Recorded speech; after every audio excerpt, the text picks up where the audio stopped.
Muy buenas tardes, querida Cristina, querido Fernando, amigos y amigas de la lectura, querido compañero Rafael Reyes, amigos en general de los libros, entusiastas, apasionados de las letras, de la cultura en mayúscula en toda su disciplina. Bienvenidos a la entrega del Premio Factoría Creativa a nivel nacional, premio literario que, como sabéis, pretende siempre poner en valor, reconocer a autores y autoras de la literatura española que cuentan con una amplia, consolidada y avalada trayectoria. En la edición de 2025 concedemos esta distinción a Cristina Fernández Cubas, que representa y resume, a mi criterio, a la perfección el espíritu de este galardón. Cuenta con una nómina de creadores y escritoras el Premio Factoría Creativa importante en el tiempo ya, referentes, como hemos visto hace breves minutos en el Sendero de la Creación en el Parque de Saboyal, referentes como Antonio Muñoz Molina, como Rosa Montero, Javier Cercas, Mauricio Vicental, Héctor Abad, Irene Vallejo, un sendero que va creciendo, el Paseo de la Fama de la Cultura, como lo llaman popularmente algunos vecinos y vecinas, y personas, en definitiva, que prestigian con su trabajo, con su esfuerzo y con su talento lo mucho y bueno que queremos sembrar en La Rinconada.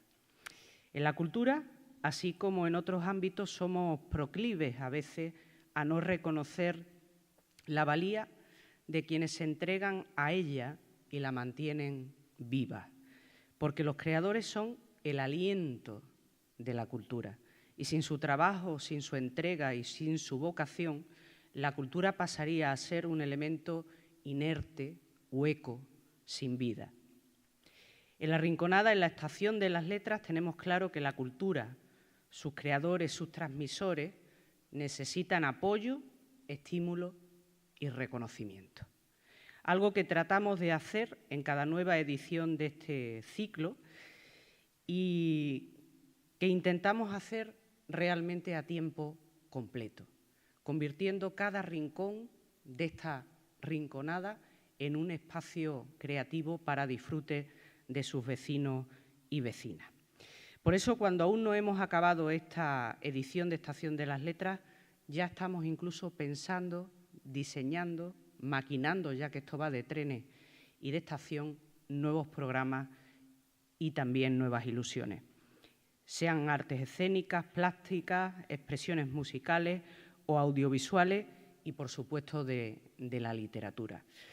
Tal vez esa vocación nos haya llevado a aprobar recientemente, por parte del Pleno de La Rinconada, la solicitud ante la UNESCO para que La Rinconada sea declarada como ciudad creativa, ciudad de la cultura. Es un reconocimiento a la excelencia en estrategias y políticas culturales que tienen muy pocos municipios y ciudades en España y, evidentemente, menos aún de los del tamaño poblacional, en este caso 40.000 habitantes de La Rinconada. Y vamos a por todas, trabajando con humildad, pero con el convencimiento de que en La Rinconada la cultura es importante, porque sin duda la cultura es un bien esencial. Apostamos por la creatividad, por ese poder de la cultura, que es verdaderamente una herramienta social sanadora e imprescindible en tiempos muy complejos. Y desde ese pacto por las letras que nos marca, nos retrata como una ciudad de los libros que promociona, que protege la lectura como un bien irrenunciable. Tenemos claro el camino, también la dirección, y no vamos a dejar de recorrerlo desde este tren imparable que es Estación de las Letras. Quiero decir que a veces nos comentan que La Rinconada parece algo así como una isla en el ámbito de la cultura. Nosotros no queremos ser isla, queremos ser un territorio que inspire a otras ciudades y que fortalezca alianzas entre ciudades y, en consecuencia, estamos permanentemente participando, animando y trenzando acuerdos con otros territorios para que la cultura, evidentemente, sea entendida en una extensión muy amplia. Y queremos trabajar, evidentemente, no ser la excepción, sino que haya tantas excepciones que al final toda esta estrategia nos convierta a todos o nos lleve a una hermosa rutina. Creemos realmente en el enorme valor de la cultura y en lo positivo que ésta aporta para la comunidad. Nuestro paseo de la fama, al que me refería anteriormente, está dedicado y protagonizado por el talento de grandes nombres de la literatura que hemos tenido el placer de disfrutar, conocer y contar con su presencia en La Rinconada. Le decía a Cristina que no queríamos que fuera simplemente un acto de recuerdo, sino que esa huella, esas reflexiones, esa literatura compartida, pues tuviera una permanencia ya en el tiempo para siempre. Cristina será ya para siempre de La Rinconada porque ocupa un lugar de honor ya en el sendero de la creación, donde ya hemos descubierto su escultura. Tengo claro que la narrativa actual, el relato más concretamente, quizá tenga una deuda pendiente con Cristina Fernández Cubas. Pienso que es la clase de autora que no solo cuenta con una obra excepcional, brillante, sino que también tiene la capacidad de renovar el género, de hacerlo crecer. Su obra tiene mucho de onda expansiva, extiende las fronteras del cuento y extiende la cultura, que es precisamente lo que queremos hacer desde La Rinconada con todas las disciplinas creativas y con todas esas alianzas con otras ciudades a las que me refería anteriormente.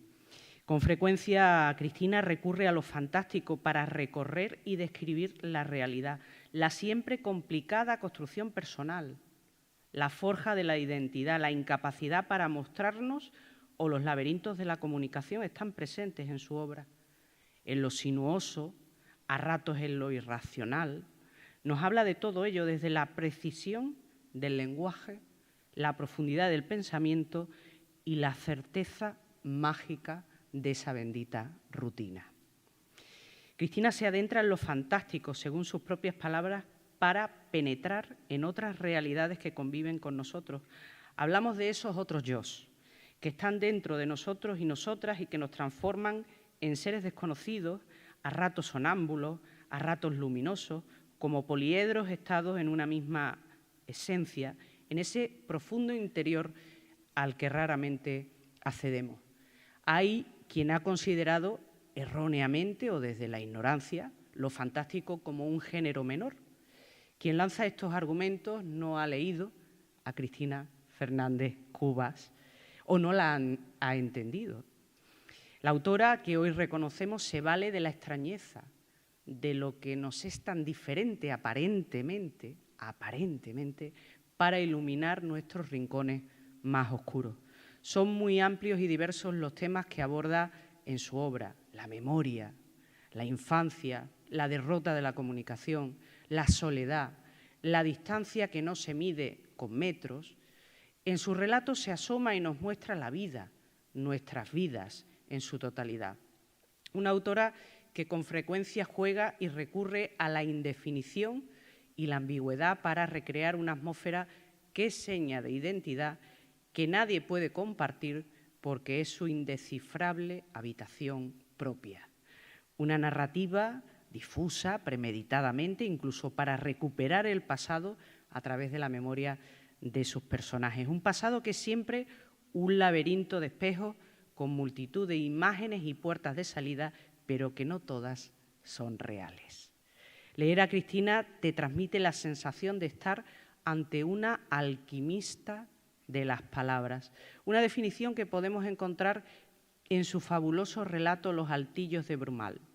Me gustaba combinar elementos, experimentar, adivinar los ingredientes de cualquier producto enlatado, confeccionar sopas de legumbres sin legumbres o lograr unos aparatosos filetes de pescado a base de arroz hervido y prensado.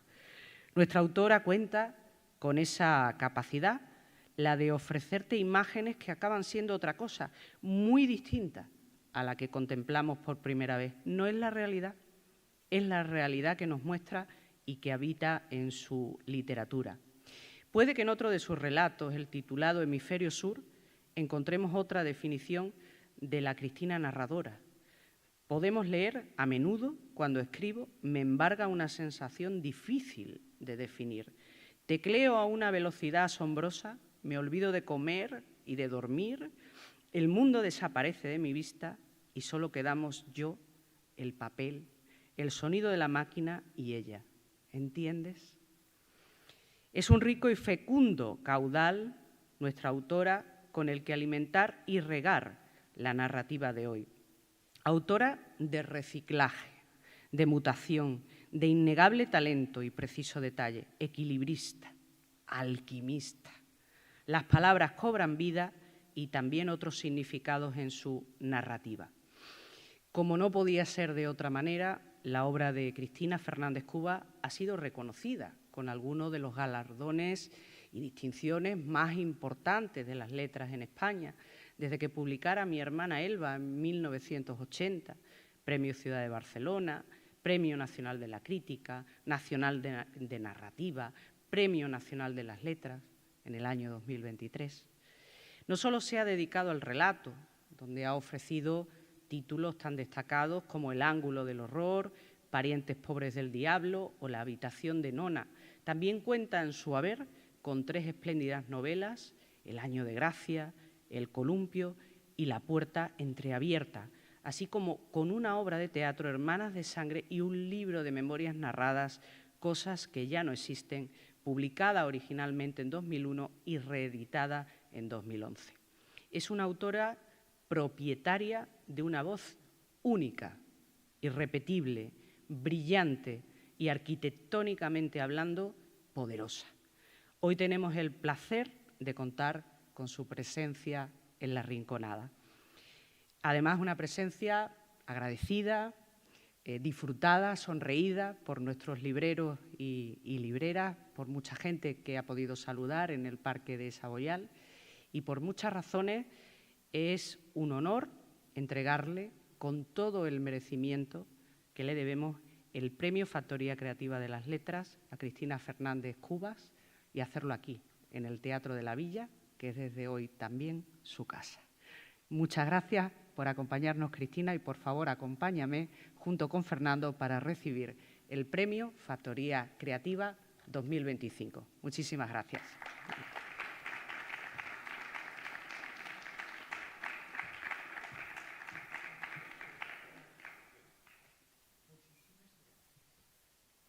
¡Ay, qué bonito!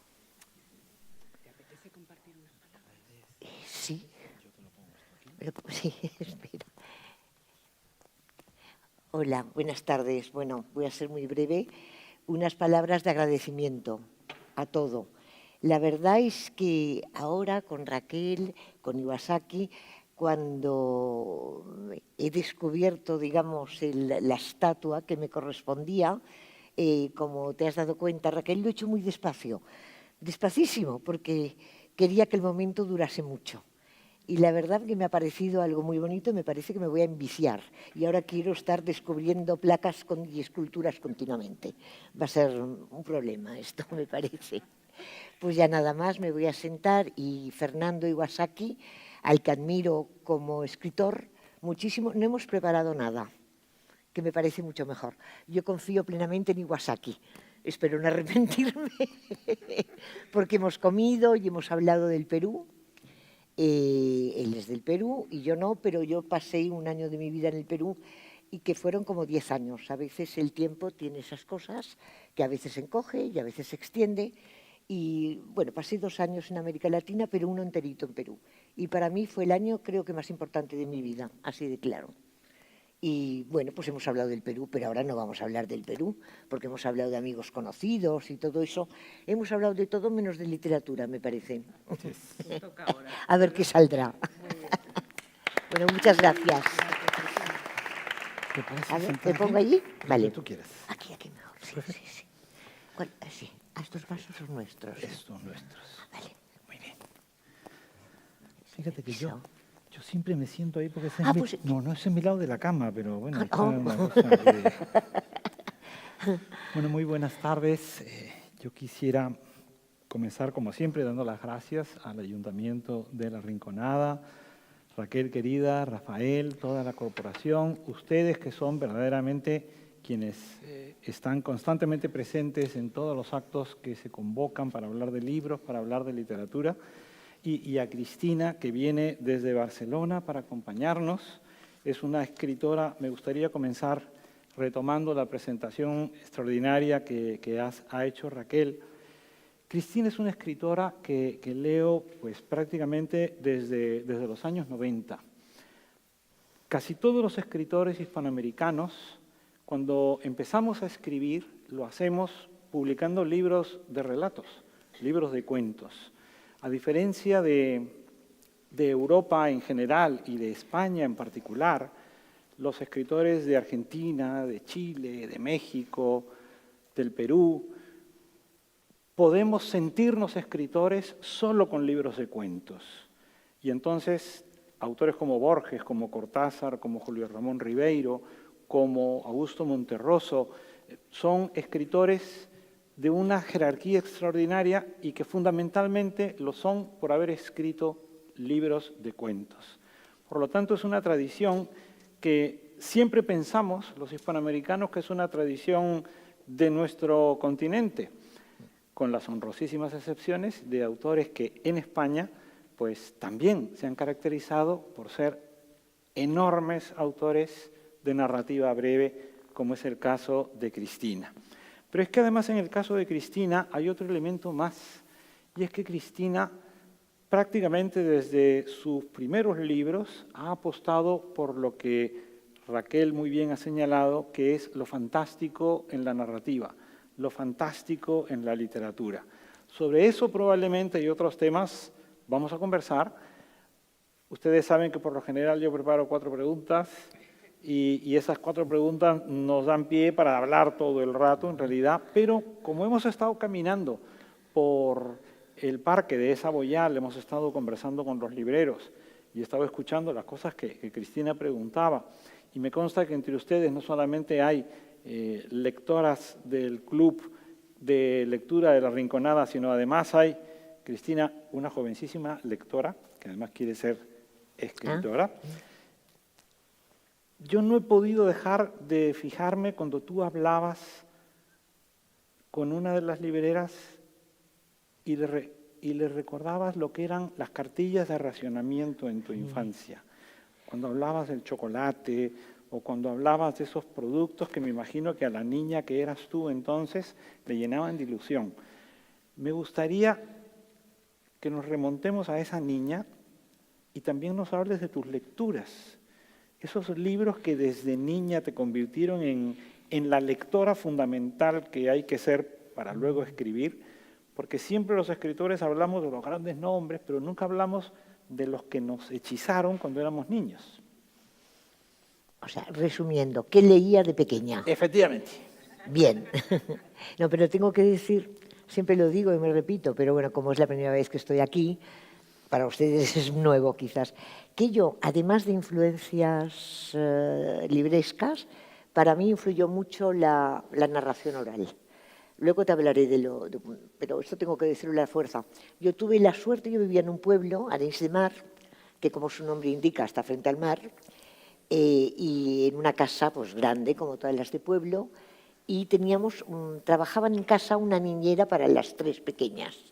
Y esta señora tenía un arsenal de cuentos que yo no sé si se los inventaba, o leyendas, y entonces a mí eso fue en las largas noches de invierno heladas, porque las recuerdo heladas, había una salamandra allí, pero que eran heladas con, eso sí, el rumor de las olas A través de la ventana ella nos contaba historias tremebundas, que a mis hermanas les provocaron un insomnio horroroso, del cual no se han librado, y a mí, en cambio, me gustaba, una vez en la cama, pensar y darle vueltas, ¿no? Bueno, esto en cuanto quizás mis orígenes. Ahora, ¿qué leía de pequeña? Pues yo supongo que de lo primero que leí, Celia.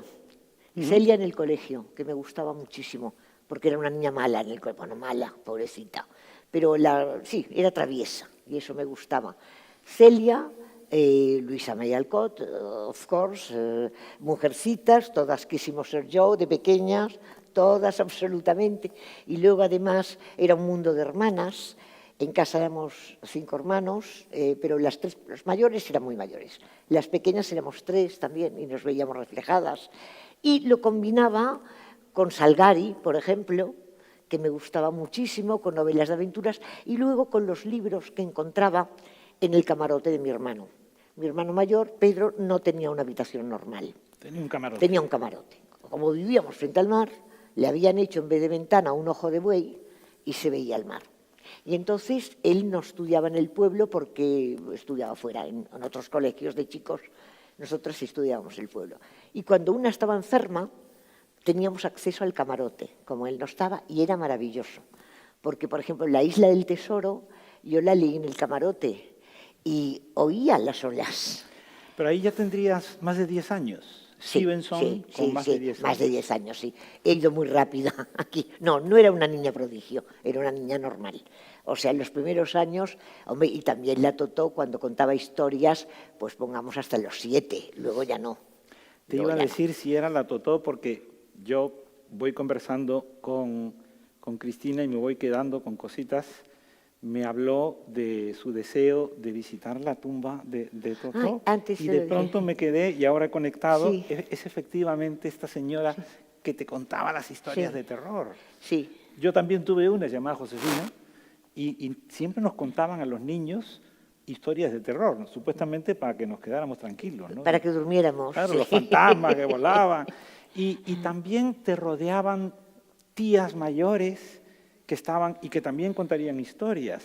Sí, pero para mí es que la Antonia García Pérez, la Totó, era insuperable, porque además era como una Sherezade así improvisada que siempre te dejaba en el momento más... Y esto es verdad, ¿y cómo lo sabes? Y entonces decía, así me lo contaron, así lo cuento. Como Alfred Hitchcock en su programa de televisión. O sea, por el estilo. Y luego también decía, se dice el pecado, pero no el pecador.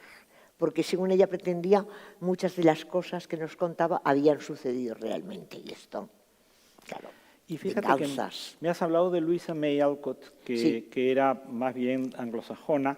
Sí. Me has hablado de Celia.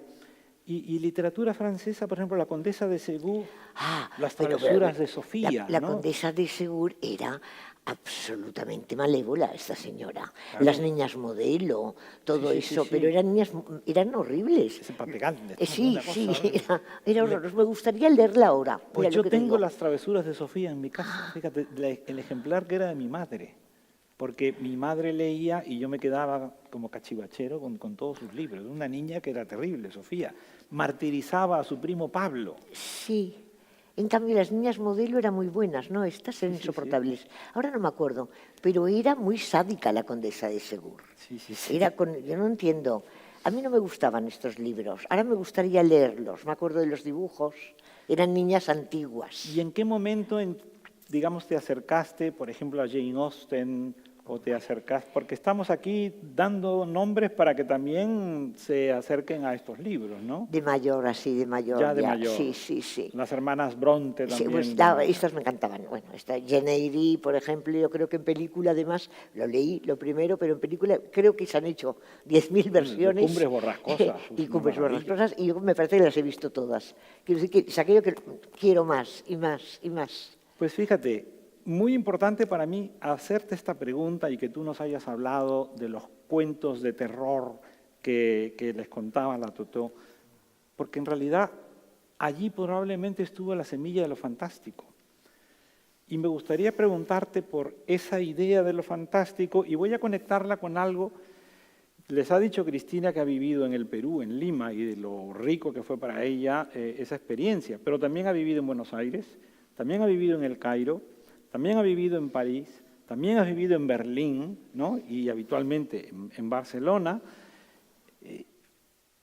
Tu idea de lo fantástico, sin duda, es una idea que no solamente se ha enriquecido leyendo y escuchando historias, sino contemplando lo que había a tu alrededor. O sea, cuando los peruanos, los colombianos, los ecuatorianos escribimos, eso es realismo mágico, pero tú has vivido allí y a veces ahí pasan cosas que limitan con lo fantástico. Háblanos de eso fantástico del mundo que tú has convertido en literatura para todos nosotros. Y no solo del mundo, en mi casa de Arenys, pues yo a veces creía en lo que durante mucho tiempo, en la posibilidad de encontrar unos caminos chiquitos o de encontrar lugares donde puedes observar sin ser vista. Era mi sueño infantil en el colegio, y por eso escribí mi hermana Elba. Nunca los encontré, estos caminos, nunca encontré, pero como no, la escritura los encontré en la escritura, digamos. Pero yo creía que existían. La vida está llena de agujeros negros, y también con los cuentos que nos contaba la Totó, se los inventaba o no sé dónde los sacaba, pero lo que me gustaba es que no había una explicación, podía haber muchas.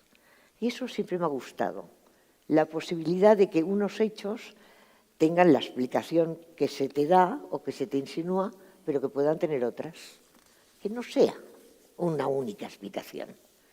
Y es un poco eso. Y luego tú, leyendo Cortázar o leyendo Borges, descubrías que esas historias que tenían una complejidad mayor también podían tener más de una explicación. Sí, sí. Y Borges también los leí más tarde. O sea, a mí, de pequeña, la época del chocolate de racionamiento, no, más tarde. El chocolate es de racionamiento que sabía arena del desierto, era malísimo. Sí, era horrible. Era de muy pequeña, o sea que no, ni siquiera me provocó sufrimiento. Quiero decir que es un recuerdo de preguntarte cómo es que les gusta esto. Y cómo es que decía, niña, toma chocolate. Si no quiero, mamá, sí, es horrible esto. No, pero a mí lo que sí hubo una cosa, una película, que a mí me fue como si la película me dijera, bien, Cristina, adelante, vamos a ver. Yo tenía fama de imaginativa y cosas de Cristina, decían en el colegio y tal. Y de repente, viviendo en Arenys de Mar, vi una película que se llama Jenny, o el Portrait of Jenny, el retrato de Jenny. Sí. Vale, ¿sabes de qué te hablo? Bueno, pues esta peli, en el pueblo este, Arenys de Mar, que es donde yo nací, había 3 cines, no estaba mal. Esto he visto en las películas que más me han marcado, pero esta me marcó muchísimo. Tengo que decir que era un cine pues, de pueblo en el que a veces la cámara se volvía pequeña, la pantalla, el público chillaba, la volvían a poner bien, y a veces, algo mucho peor, cambiaban los rollos, se equivocaban. Entonces, por ejemplo, en películas del oeste, éramos pequeños, pero nos dábamos cuenta, uno que se había muerto pues volvía a aparecer tranquilamente y entraba en el salón, o sea, eran películas muy extrañas todas. Pero bueno, de repente, pues estrenaron, no, las películas llegaban en aquel momento con un retraso de Barcelona, por lo menos de 3 años o una cosa así. Entonces llegó Jenny, y bueno, fui a verla y me quedé impresionadísima. Jennifer Jones, Joseph Cotten y el director es Dieterle. Era muy rara esta película porque se burlaba el espacio y el tiempo. Todo lo que yo creía que era posible estaba allí. Hey. Y además, claro, yo decía, y son unos señores mayores los que han hecho esta película. Y pues era como darme la razón. Y al día siguiente, en el colegio, mi colegio, naturalmente yo vivía en Arenys, en casa de mis padres. Pero ¿Y qué edad tenías? Mira, aquí ya tenía como 14, 15. 15. No, 14. Hacía quinto, tenía 14, o a lo mejor en mayo cumplí 15. Vale. Entonces llegué al colegio, el colegio era un internado, y siempre las internas, las medio pensionistas o externas, les contábamos las películas que veíamos. Y entonces me acuerdo que yo intenté contar esta película, que era difícil, de cómo un pintor que no tiene fama de repente encuentra en un parque a una niña rara, una niña que se la vuelve a encontrar, va creciendo esta niña. Oh, y tiene un bocadillo envuelto en un periódico de antes de la guerra. Vaya, están pasando cosas muy raras en esta peli y no digo más porque no quiero yo revelar el final. La conté y tal y me acordaré, me acuerdo de su nombre, de una niña del colegio algo mayor que yo, dijo, ya te lo estás inventando, Cristina. Dice, esta película no la entendió nadie. Dice, habían cambiado los rollos, cosa que era mentira, pero como había la costumbre de que los muertos volvían a aparecer y, bueno, no habían cambiado los rollos, era así. El mundo, se estaba repitiendo una historia, digamos, que había sucedido hacía muchos años. Se burlaba el tiempo, no el espacio, porque sucedía todo en el mismo espacio en que había sucedido y era imposible intentar evitar el final espantoso y maravilloso al mismo tiempo. Bueno, esta peli, para mí, no me cansaré de decirlo, ahora de mayor, pues bueno, hacía muchos años la vi, es una película muy obvia, no es que yo fuera inteligentísima, es muy obvio, o sea, todo lo que a mí me pareció intuir es que lo decían. Vaya, lo decían. No importa si ha ocurrido o no, lo que importa es el... Pues, en fin. Pero para mí me marcó sobre todo el pues adelante, Cristina, o sea, no... es una película hecha por gente mayor, por gente a la que se respeta y están tocando lo que tú siempre has creído que es posible. O sea, creo que fue más que el espaldarazo. Bueno, lo primero decirte que me ha parecido maravilloso esa delicadeza tuya de no querer hacer spoilers de una película tan antigua. O sea, es una cosa como si fuera una novedad. ¿No? Yo no lo voy a contar. Pero bueno, pero la podéis, claro. Cualquier día la pasan por tele, sí, y es, bueno, como muy esquemática. Es una película que no tuvo ningún éxito, por cierto, según parece. Y lo segundo que me ha parecido muy divertido es que efectivamente en más de una ocasión tú te enfrentaste a películas donde se equivocaban con el cambio de los rollos y tenías que hacer el doble esfuerzo narrativo de encajar lo que estabas viendo después con lo que habías visto antes, que es la manera en la que hoy se hacen las series, porque hoy en las series lo que hacen constantemente son como flashbacks, retroceder en el tiempo, que yo por supuesto tengo que pedir que me expliquen qué es lo que está pasando, porque yo para esto soy como muy lineal. Pero fíjate que entonces eso puede haber enriquecido o influido tu forma de narrar. Yo ahora te escucho y pienso... Posible. Pienso que además en Fuenteridos, Poli tiene que haber tenido el mismo tipo de problema con el cine, porque le cambiaron los rollos ahí en la Sierra de Huelva. Pero, seguro. Pero esta forma de tratar de contar a tus compañeras del colegio, del internado, la película, es además una forma de ir forjándote como una narradora. Sí.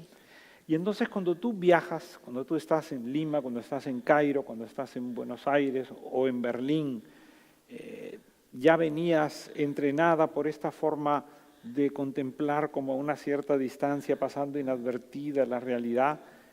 ¿Cómo enriqueces tu mirada sobre lo fantástico por la influencia de todo esto?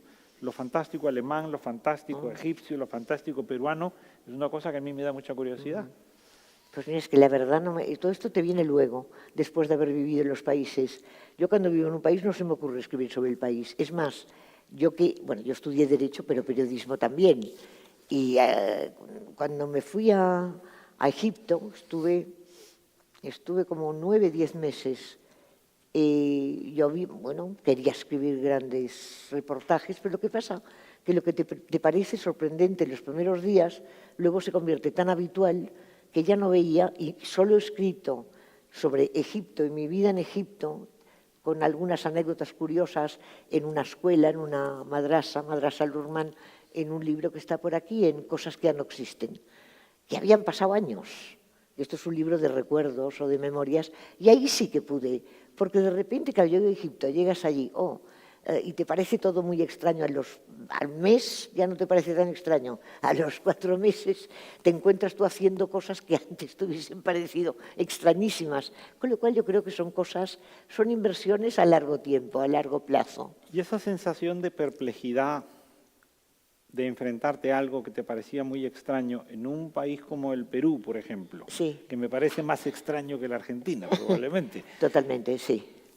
Pero es tu lengua y por lo tanto tú piensas, esto debería entenderlo mejor, pero probablemente no era así en realidad. Entonces, es que me integré completamente. A mí lo que me pasó, estos 2 años que estuve de viaje, pero un año entero en Perú, me di cuenta de la riqueza que es viajar por lugares tan distintos sin cambiar de idioma. Es decir, aprendiendo otras palabras. Por ejemplo, en Perú me encantó el idioma que se habla en Perú. Recuperé palabras que me había olvidado de ellas. Conocí otras que no tenía ni idea de ellas. Bueno, Perú me fascinó y Lima me fascinó. Yo Lima, que ahora ya está muy cambiada, y Lima la vi la ciudad más misteriosa que he conocido en mi vida. más que el Cairo. Sí, porque el Cairo era un misterio oriental, pero es otra cosa. Allí se hablaba mi idioma, la gente la encontraba muy cortés, me gustaba. Incluso yo que llevaba un año viajando y viviendo en América Latina y trabajando en los lugares en los que estaba, nunca pesqué acento de ningún lugar, menos en Lima. En Lima, cuando regresé, claro, en Lima decían que tenía acento español, vale, pero cuando yo regresé, mis hermanas y mis padres me decían, pero qué raro hablas, hija. Bueno, aparte que cuando bajé del barco, porque volví en barco, claro, y vi a mis padres, hacía 2 años que no los veía, y los vi muy mayorcitos, claro, 2 años, y claro, y no se me ocurrió más que decir, ¿cómo están ustedes? Sin saber que aquí, en aquella época, habían unos payasos en la tele que decían, ¿cómo están ustedes? Que se ve que les hacía mucha gracia a los niños. Y yo, claro, porque yo hablaba de ustedes, el vosotros lo eliminé inmediatamente, porque no quedaba raro el vosotros, ustedes, y algunas veces me sale todavía. Pero claro, yo no sabía de esta televisión. Y bueno, entonces me acuerdo no solo mis padres, sino todo el muelle mirándome a esta extraña jovencilla que bajaba diciendo, ¿cómo están ustedes? No, Viene el circo. Sí, del circo, viene el circo. Sí. Pues yo estoy en este momento recordando también que cuando íbamos caminando por la Feria del Libro, hablamos de Cantinflas. Sí, me encantaba. Este gran semiótico. Sí, total. ¿No? El habla latinoamericana en una sociedad que ha tenido una manera a veces tan sólida y hegemónica de hablar como es España, aunque en los últimos años el habla andaluza ya se ha conocido un poco más, pero que antes no era así. Pero me interesa esa sensación de perplejidad ante la propia lengua, la que tú tuviste cuando llegaste allá y la que de pronto advirtieron cuando tú regresaste. Sí, sí. Eso es algo que también produce un efecto fantástico. Bueno, cuando yo llegué, bueno, más que perplejidad, era felicidad lo mío, porque era entenderlo todo o casi todo, pero de una forma distinta. O sea, para mí fue un sueño este barco, fuimos en barco también, volvimos. Cuando digo fuimos, hablo de mi marido, y fuimos, sí, exacto, mi marido, sí, escritor también, sí. Y hizo teatro, hizo muchas cosas. Carlos Trias Sagnier murió. Y cuando íbamos a irnos en barco, un barco muy raro, el Cabo San Vicente, que era la forma más barata de ir. Además, éramos millonarios de tiempo nosotros, o sea, tardaba siglos este barco. Tardaba 3 meses, me No, parece. no, tanto no. Tanto no. No, pues lo que pasa es que era un barco muy raro, porque se cogía Barcelona, daba la vuelta a la península y entonces se iba a Galicia, recogía a muchísimos gallegos y entonces enfilábamos para Canarias y luego pues para Brasil. Brasil... ¿Bajaban al Cabo de Hornos o iban por el canal de Panamá? No bajamos al Cabo de Hornos, no. Ya enfilaba para Brasil, para Río, y de Río, que era Argentina, creo, Uruguay, no sé. Sí, Uruguay. Uruguay y Argentina, ya está. Fue la ida. La vuelta sí que salí del Perú del Callao y pasé por el canal de Panamá, por la isla Curazao. Sí. Que estar en Curazao, la verdad que me parecía, donde hablan papiamento, que es el idioma más curioso que he visto en mi vida, porque además se entiende un poco. Es una mezcla de varias lenguas. Es una mezcla lenguas. De todos. Sí. Ay, lo que me encantó de Curazao, como era colonia holandesa, hacía un calor que te morías, más que aquí hoy. Y las casas... Tú ven en agosto, tú vuelve en agosto, porque tú ves lo que va a ser eso. Bueno, pues las casas, un calor que te morías, todas de pizarra esperando la nieve, porque como las habían construido los holandeses, lo habían hecho como... bueno, esto no me digas que no es fantástico. Pues claro, viajando se ven cosas que dices, bueno, también los holandeses, qué visión, ¿no? Bueno, cuando tú has vivido en Lima y te acordarás del olivar de San Isidro, sí. Pues verías estas casas del País Vasco, incrustadas en el olivar, que ya tú me dirás. Pero todo esto es maravilloso. A mí me encanta esta... Sí. ¿Y en qué momento das el quiebre para el terror? Porque ustedes lo que deberían es leer los cuentos de terror que ha escrito Cristina. O sea, no hay que hablar con viejas, por ejemplo. Bueno, es que este sí que es de terror, ¿eh? Decía terror, este sí que da miedo. Pero los demás son inquietantes, diría yo. Terror es este. Si quieres, empieza hablándonos un poco de tu idea de lo inquietante y después entra en el terror. Bueno, es que si quiere, bueno, casi siempre son inquietantes, o sea, empiezan de una forma muy habitual, no pasa nada, y de repente hay un elemento que entra y lo perturba todo. Pero hablar con viejas, sí que es de terror este. Pues hablar con viejas tiene un origen real, en la realidad, que creo que un día lo conté en algún sitio y estabas tú, ¿no puede ser? En Barcelona. En Barcelona. En una de estas cosas que organizaba David Ross. Exacto. Que tú leíste a petición mía Casa de Muñecas. Casa de Muñecas. Que me encanta y este sí que es de terror. Este sí que es de terror del bueno. Bueno, pues este cuento, ¿cómo nació? Este cuento nace del remordimiento y contaré por qué. Yo un día iba por la calle, en Barcelona, y me había parado frente a una zapatería que ya no existe. Bueno, estaba mirando y de repente oigo, niña.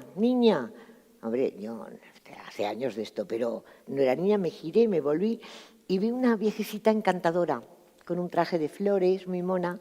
Dice, niña, ¿me ayudas a cruzar la calle? No me acuerdo qué le pasa, no veo bien los colores. Y dije, sí, cómo no, dale.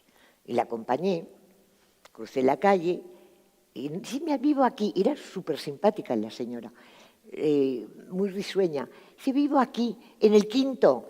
Dice, ¿quieres subir a tomar? Me acuerdo, un cortadito, un poco de jerez. Y yo dije, ay, no, otro día. Bueno, dijo ella, otro día. Bien, entonces yo me fui a casa pensando que yo era perversa, mala y todo, y poco caritativa. Pensé, pobre señora, qué sola debe estar y qué confiada es. A la primera desconocida que le ayuda a cruzar la calle la invita a su casa. Y si yo fuera una asesina en serie, por ejemplo, si yo fuera una ladrona, vale, me supo mal. Y pero tampoco, claro, estoy yo dispuesta a subir cada día a las casas de todo el mundo, esto tampoco. Pero bueno, llegué a casa y me puse a escribir. Y claro, el remordimiento, en primer lugar, por no haber atendido, digamos, que me costaba 15 minutos de mi vida tomarme una pasta y un jerez con aquella señora tan agradable, y empecé a escribir, sin saber muy bien dónde iba. Pero lo que yo no hice en la vida real, lo hizo Alicia, que es el personaje que yo me inventé. Alicia está con problemas, que no diré cuáles, y ella sí la acompaña y sube. Y claro, lo que se encuentra en la casa fue lo que me convenció de que hice muy bien en no subir. Porque si no, no estaría aquí contándoles. Tienen que leerlo, por favor, tienen que leer ese cuento. Y precisamente que hayas hablado de esto, me permite hacerte una pregunta. Pienso que tú te has adelantado, Cristina, con tu narrativa, con tu obra, con tus personajes. Para mí tú has sido una precursora de algo que hoy está absolutamente en toda boga, que es la escritura de género. Yo te dije cuando estábamos conversando, antes de venir aquí, que me interesó que hablaras de Irene Vallejo, que por cierto fue premio también, como tú aquí, que hablaras de la voz. Para mí existe una diferencia entre tener voz y tener discurso. Creo que hoy en día, cuando se habla de lo femenino o cuando se habla del género en la literatura o la literatura de género, hay mucho discurso. Y esto no es malo, pero a mí me interesa mucho más la voz, porque la voz es espontánea, la voz no es, vamos a decirlo así, no tiene un guión, la voz no es programática. Entonces, siempre he advertido que en tus cuentos hay unos personajes femeninos que verdaderamente viven el terror desde un lugar que a mí como lector, digamos, masculino, me resulta a veces impenetrable, pero igualmente inquietante y perturbador. Tú has hecho una literatura inquietante desde el cuerpo, has hecho una literatura inquietante desde los imaginarios de tus personajes femeninos. Creo que además tú has escrito sobre salud mental antes que se hablara de salud mental y lo has conectado con psicoanálisis. Entonces, claro, a mí me gusta ahora hacer hincapié en esto que considero que es un aporte tuyo a la narrativa en español y ahora está absolutamente, digamos, esto es hegemónico, pero rescato lo que es la voz. Y querría preguntarte si tú como lectora concienzuda que eres y además siempre dispuesta a descubrir gente nueva, ¿tú no sientes que efectivamente muchas autoras de tu generación han avanzado en esa dirección, pero que es como si hoy el reconocimiento o ha llegado tarde o no ha llegado y aparecen como descubridoras de este territorio, gente que en realidad está llegando después de haber escrito sobre todo esto, autoras como tú o como muchas otras escritoras más? Pienso en Emilia Matute, por ejemplo, ¿no? Que también ha escrito, qué sé yo, sobre los niños muertos, sobre... Me gustaría escucharte al respecto. Sí, pero yo sobre esto es que la verdad no... Yo lo que veo, que estoy, más que con coetáneas mías, yo me siento más cerca o de Matute o de nuevas de ahora, de mucho más jóvenes. Yo creo que las de mi edad no íbamos por el mismo camino, que con todos mis respetos, porque quiero decir que yo como lectora a veces lo que me atrae es precisamente lo que es más distinto a lo que hago yo. Quiero decir que no busco yo espejos en todo, pero yo me sentía más cerca de las anteriores y luego las posteriores. Ahora hay chicas estupendas que, por ejemplo, creo que es amiga tuya. ¿Mónica Ojeda?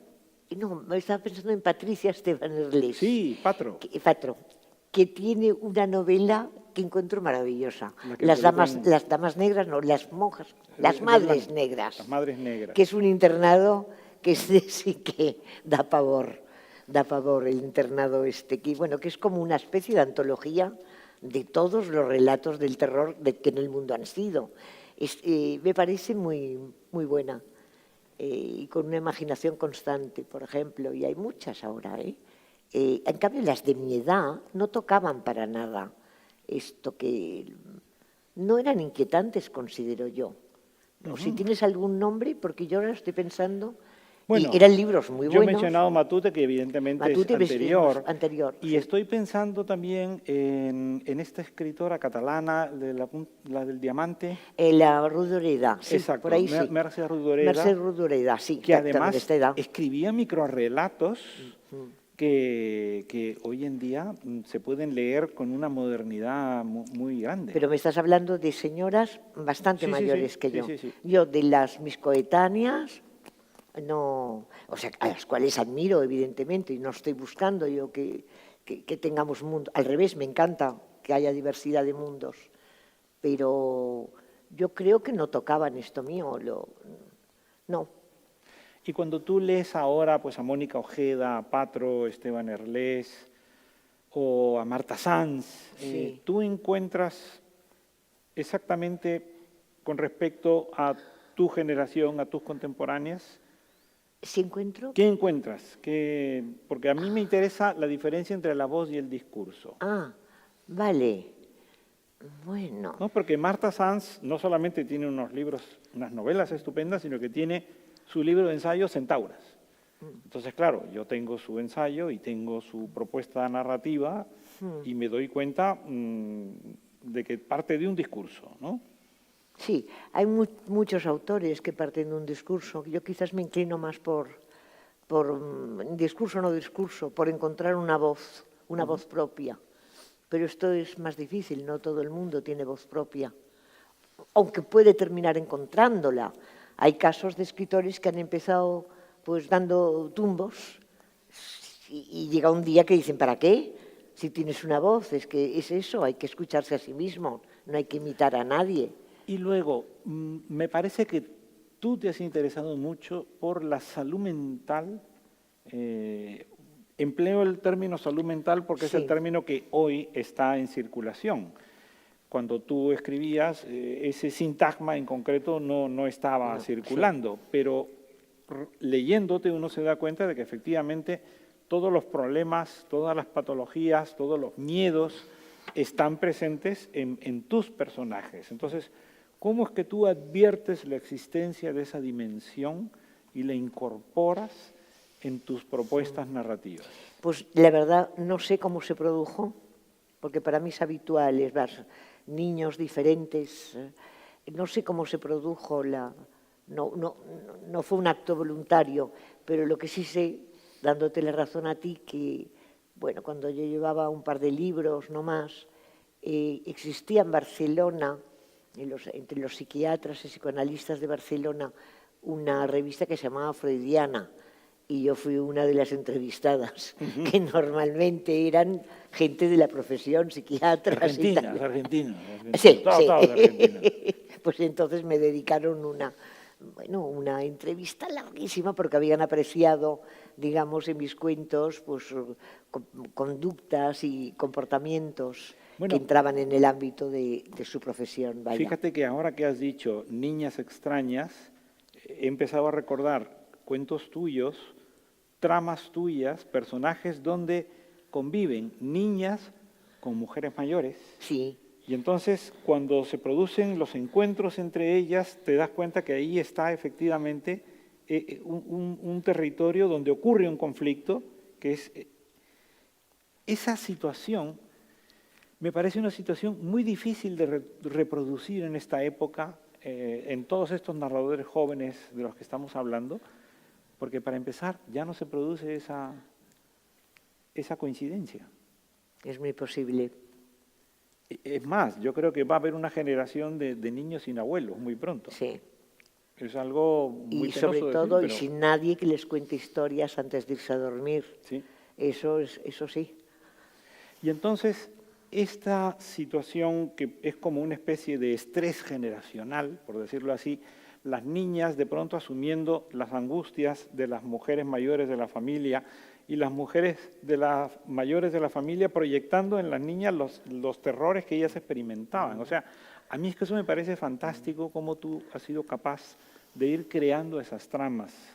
Bueno, supongo que vienen del recuerdo, ¿no? También hay ese mundo de viejas y niños. Tengo un recuerdo de la casa de Arenys que había en mitad de la escalera había un reloj. He hablado de él en el reloj de Bagdad, en cosas que ya no existen. En el reloj de Bagdad lo engrandecí y le puse un juego de autómatas que nunca tuvo, el nuestro. Pero en todo caso era un reloj muy raro, porque a mí me parecía raro y en el cuento le atribuyó todos los males que pasaban en la casa, porque era el corazón de la casa, ¿no? La tía, pero la tía de una forma muy rara, porque no hacía tic, tac, hacía tic, tac, se paraba, tic, y al cabo de un rato, tac. O sea, era como si respirase y por la noche, cuando subíamos en las habitaciones de arriba, subíamos en fila india y teníamos mucho miedo. Y yo seguía los latidos.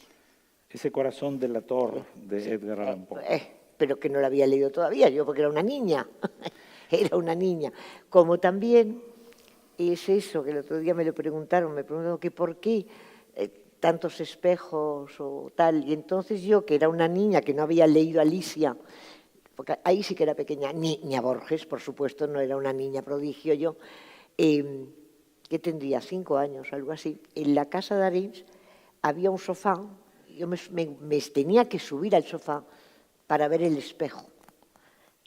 Y yo siempre pensaba que en ese espejo no era lo mismo, pero eran muebles que se le parecían un poco.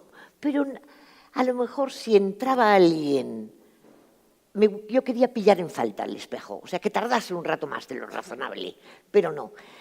Alicia. No había leído a Alicia, ni mucho menos a Borges. Y encima, enfrente de este espejo, en el otro lado, había otro.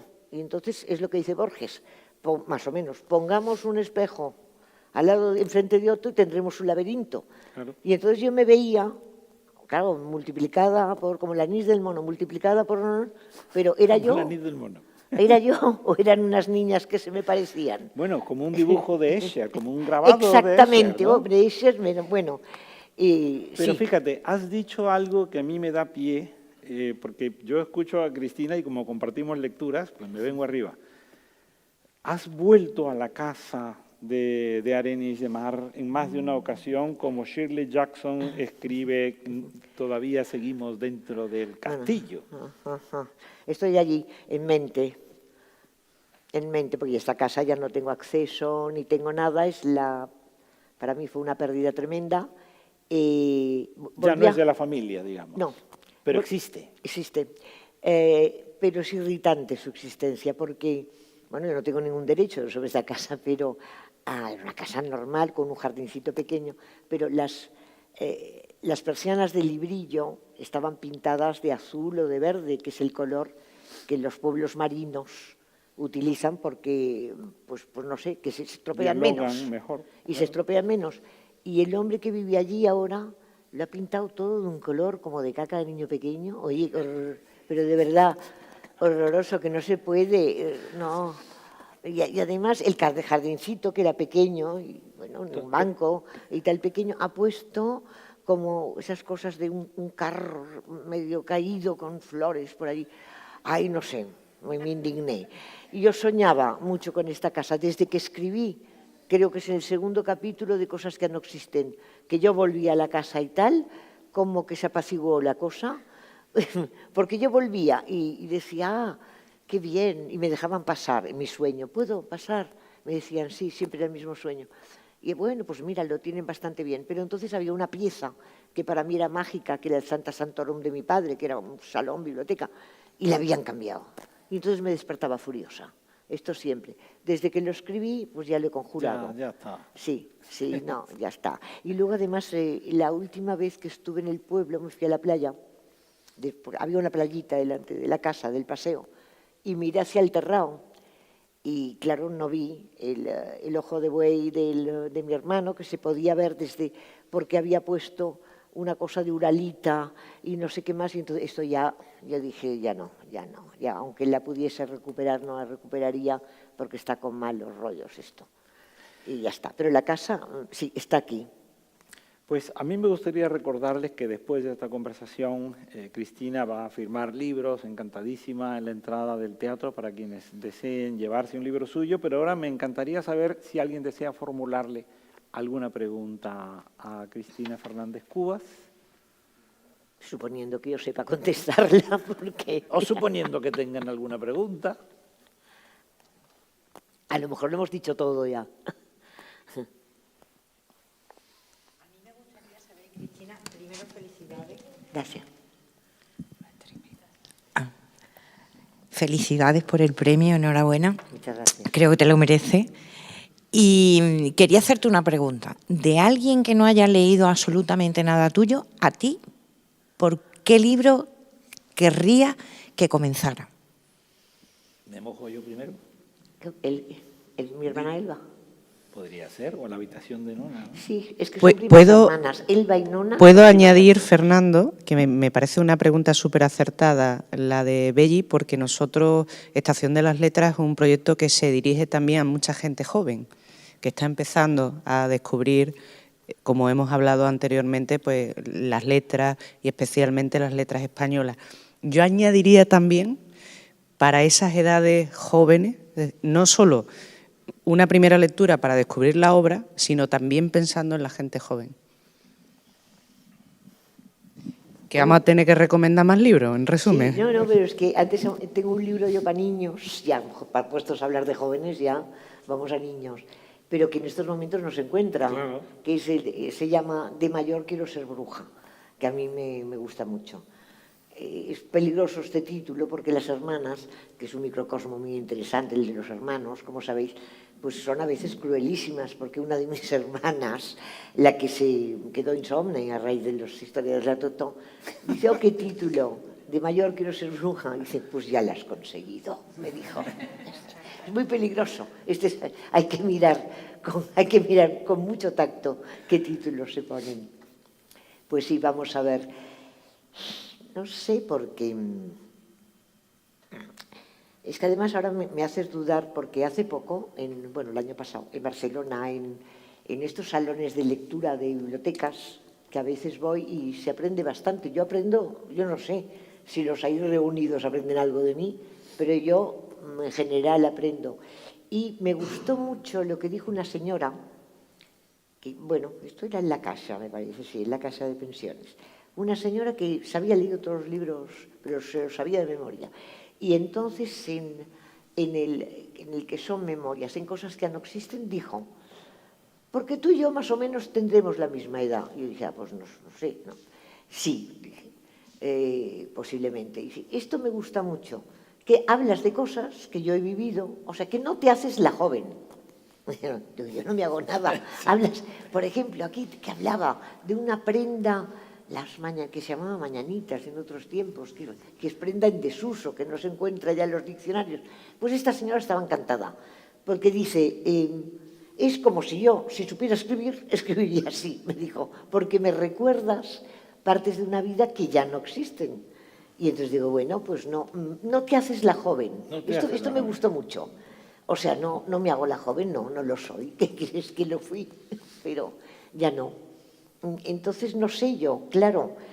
Y también tengo algo que me ha parecido, bueno, a mí me gusta mucho y es una suerte, que a veces me encuentro con no ya jóvenes, sino con preadolescentes que han entrado perfectamente en mis cuentos. Por supuesto. Pero eso me llena de alegría. No hay que hablar con vieja, me parece que son cuentos para todas las edades. Ahí ha entrado a todos. Y bueno, sí, pero... Uy, este cuento lo leí muy rápido, la verdad es que lo leí muy rápido, pero me dijeron que era perversa, yo, en Santo Domingo, hace poco, que hay una FIL que no es tan famosa como la FIL de México. Sí, la de Guadalajara. Pero yo fui allí porque el organizador me encanta y todo eso, bueno, y estuvo todo muy bien, pero es aquello que empiezan a leer y bueno, es que necesitaba pues como 15 minutos y no había plazo, y entonces yo estaba sufriendo porque entraba gente y lo leí todo muy rápido, pero claro, lo leí todo muy rápido y al final, con ese final tan horrible que hay, pues bueno, un poeta me dijo, pero tú eres mala, Cristina. Digo, no voy a ser mala. Fíjate, por eso hay que escribir microrelatos. Sí, señor. Porque cuando te invitan, lees 2, 3 y ya está. Y no solo eso, hay que llevarte un microrelato en el bolsillo, porque, por ejemplo, lo que yo tenía que haber hecho en este festival es hola y adiós, ¿no? Porque cuando ya me tocó decir, bueno, yo les traía un cuento preparado, pero dado que no hay tiempo y está entrando gente ya les leo, pues uno que tengo que se llama El viaje, que va de monjas, y que son 10 líneas. Otro que son 5. Y las monjas dan mucho juego. Las monjas no sabes tú qué juego dan. Eso es para otra charla que tendríamos que organizar. Pues a mí me gustaría decirles que, por favor, lean a Cristina Fernández Cubas. Recibió el Premio Nacional de las Letras en el año 23, como Cristina me decía hace un momento, y lo ha dicho en muchas ocasiones, ni lo esperaba. No estaba en los presupuestos generales del Estado recibir ese premio y, sin embargo, nunca ha habido premio más merecido. Ahora toda la obra de Cristina se está reeditando en Tusquets y tenemos la posibilidad de libros que ya no estaban circulando en el mercado, están volviendo a salir. De mayor quiero ser bruja tiene que reeditarse y por lo tanto les voy a pedir que no se olviden de que Cristina va a estar firmando fuera, pero que vamos a despedirla ahora con un aplauso muy grande. Muchas gracias. Gracias a todos. Belli, ¿te he quitado la palabra?